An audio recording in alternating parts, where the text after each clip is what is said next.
आज हम आपको एक ऐसी स्टोरी बताने जा रहे हैं जिसमें एक गरीब किसान का बेटा सरकारी स्कूल में पढ़कर उन्होंने अपनी बहन की शादी के दौरान अपनी पढ़ाई छोड़कर उन्होंने यूपीएससी की परीक्षा देने की सोची थी।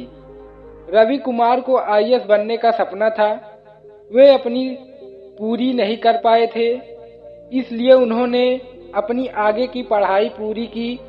फिर उन्होंने आईएएस बनने का सोचा था और उन्होंने यूपीएससी जैसी कठिन परीक्षा की अपने पहले ही प्रयास में सफलता हासिल कर ली थी। रवि ने साल 2015 में अपनी ग्रेजुएशन पूरी की, जिसके बाद वह 1 साल घर पर ही रहे थे, जिस दौरान उन्होंने अपने घर के कुछ जरूरी काम किए। उन्होंने बताया कि बहन की शादी की जिम्मेदारी मुझ पर ही थी। बहन की शादी होने के बाद मैंने यूपीएससी की तैयारी करना शुरू कर दिया, जिसके बाद उन्होंने 2 साल तक परीक्षा की तैयारी की और 2018 में यूपीएससी की परीक्षा में हिस्सा लिया था।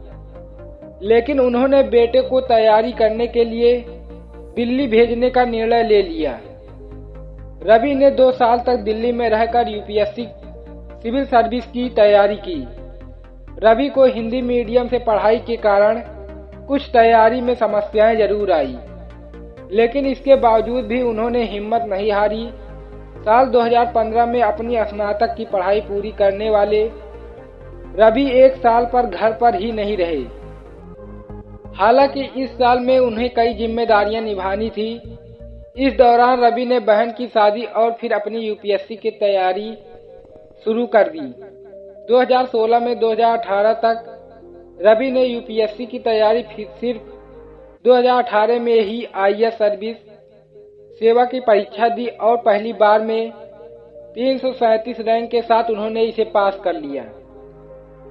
रवि से यूपीएससी इंटरव्यू में सरदार पटेल से जुड़े कुछ सवाल पूछे गए, जिसमें उनसे पूछा गया कि सरदार को बिस्मार्क ऑफ इंडिया क्यों कहा जाता है, उनकी मूर्ति गुजरात से कहाँ है और जहाँ उनकी मूर्ति है वहाँ कोई बांध है।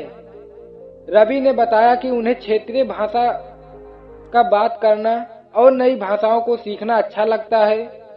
ऐसे में उनसे एक रोचक सवाल पूछा गया। उनसे पूछा गया कि अगर आपको ऐसी लड़की से प्यार हो जाए जिनकी भाषा आप नहीं जानते और उनकी वेशभूषा भी आपसे अलग है, लेकिन आप उनसे शादी करना चाहते हैं, तो प्यार और जिम्मेदारी में से आप क्या चुनेंगे? वहीं रवि ने जवाब दिया कि सबसे पहले वह बातचीत का विकल्प चुनेंगे। इंटरव्यू में अक्सर उम्मीदवारों से ऐसे ही सवाल पूछ लिए जाते हैं जिनका जवाब देना आसान नहीं होता, जिससे उनकी मानसिक और विश्लेषणात्मक क्षमता फैलने लेने की क्षमता का आकलन किया जाता है। ऐसे में जो साहस और अपनी बुद्धि से काम लेता है वही सफल हो पाता है। रवि ने साक्षात्कार में पूछा गया कि अगर आपका चयन आईएएस सिविल सेवा के लिए नहीं होता है तो आप क्या करेंगे? इस पर रवि का जवाब था कि वह कृषि के क्षेत्र में कुछ करना चाहते हैं। मालूम हो तो उनके पिता किसान हैं।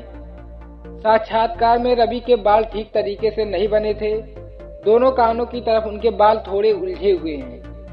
अधिकारी ने कहा कि आपके बाल मोरपंख की तरह निकले, आप जेल लगा लीजिए जिससे यह जमे रहें। इसके अलावा उन्होंने सलाह दी कि आप एक नई की सहायता से करते थे। उन्होंने अपनी बातों पर सफाई पेश करते हुए कहा, मैंने ऐसा इसलिए कहा क्योंकि आपके कमरे में आते ही ध्यान आपके बालों की तरफ जा रहा है। आप तंदुरुस्त इंसान हैं। मार्क्स टेस्ट के दौरान अधिकारियों ने कहा कि नर्वस होने की जरूरत नहीं और फाइनल इंटरव्यू में घबराने की जरूरत नहीं है। इस दुनिया में असंभव कुछ भी नहीं है। हम वो सब कर सकते हैं जो हम सोच सकते हैं और हम वो सब सोच सकते हैं जो आज तक हमने सोचा नहीं है।